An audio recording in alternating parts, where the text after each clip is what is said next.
Hi friends, శనగ పలుకులతోటి powder ఎలా చేసుకోవాలో చూడండి.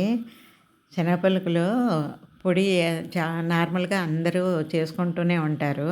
కానీ ఒక్కొక్క ఏరియాలో ఒక్కోలాగా చేసుకుంటారు. మేము ఎలా చేస్తామో చూపెడుతున్నాను చూడండి.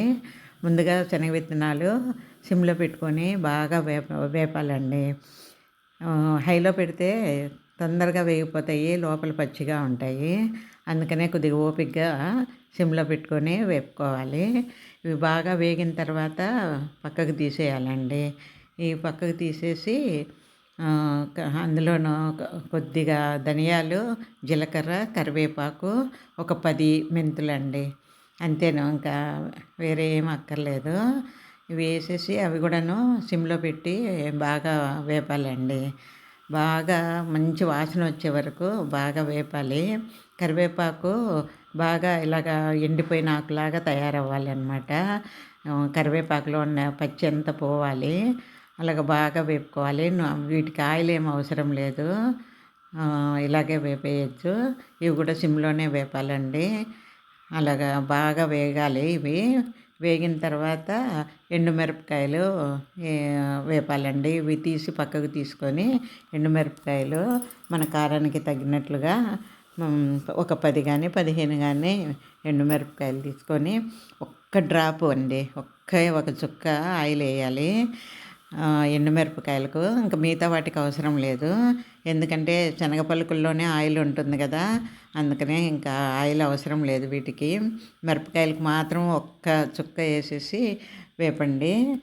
అవి కూడా సిమ్లో పెట్టే వేపాలండి. మిరపకాయలు కూడాను సిమ్లో పెట్టి బాగా వేగిన తర్వాత స్టవ్ ఆఫ్ చేసి వెల్లుల్లిపాయలు వేయాలండి. అవి కూడా మనం శనగపలుకుల క్వాంటిటీని బట్టి వేయాలి. ఎక్కువైతే పౌడర్ లాగా రాకుండా ముద్దగా వస్తుంది. అన్నీ మిక్సీకి వేసిన తర్వాత లాస్ట్లో వెల్లుల్లిపాయలు వేయాలండి. ఇవన్నీ ఒకసారే వేసేయచ్చు. శనగపలుకులు, ఈ ధనియాలు, జీలకర్ర, కరివేపాకు, ఈ తర్వాత ఎండుమిరపకాయలు అన్నీ కలిపి వేయచ్చు. ఒక వెల్లుల్లి మాత్రము వేయకూడదు, అది వేస్తే ముద్దలాగా అయిపోతుంది. అందుకనే వెల్లుల్లిపాయలు మాత్రము ఇవన్నీ వేసిన తర్వాత మెత్తగా అయిన తర్వాత లాస్ట్లో వేయాలి. ఇప్పుడు మిరపకాయలు వేగిన తర్వాత ఇవి కూడా బాగా చల్లారనివ్వాలి. చల్లారిన తర్వాతే మిక్సీకి వేయాలండి.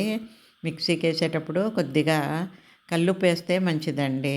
సాల్ట్ మామూలుగా మెత్తటిది కాకుండాను రాళ్ళుప్పు అంటారు కదా, అది వేస్తేనో టేస్ట్ కొద్దిగా బాగుంటుంది. ఇవి హెల్త్కు అన్నీ మంచివేనండి. ఇందులో ఉన్న ఐటమ్స్ అన్నీను జీలకర్ర, ధనియాలు, కరివేపాకు, తర్వాత శనగపలుకులు అన్నీ హెల్త్కు మంచివే. వెల్లుల్లిపాయ అన్నీ మంచివేనండి. అందుకనేసి మీరు ప్రతి ఇంట్లోనూ ఈ పౌడరు పెట్టుకున్నారనుకోండి, శనగపలుకులు తయారు చేసి పెట్టుకున్నారనుకోండి, అన్నంలోకి బాగుంటుంది, దోశలోకి, ఇడ్లీలోకి చాలా బాగుంటుందండి. మా చుట్టాల అబ్బాయి అయితేనో అసలు ఏ కూరలో తినండి, ఓన్లీ ఈ శనగపలుకుల పొడితోటే తింటాడనమాట. అబ్బాయి నెయ్యి వేసుకొని రోజు అదే పొడి కావాలి, నెయ్యి వేసుకొని తింటాడండి. ఇది ఆరోగ్యానికి చాలా మంచిది కదా, డాక్టర్లు కూడా చెప్తుంటారు. ఒక గుప్పెడు శనగ విత్తనాలు రోజు తింటే ఆరోగ్యానికి చాలా మంచిదని చెప్తుంటారు కదా.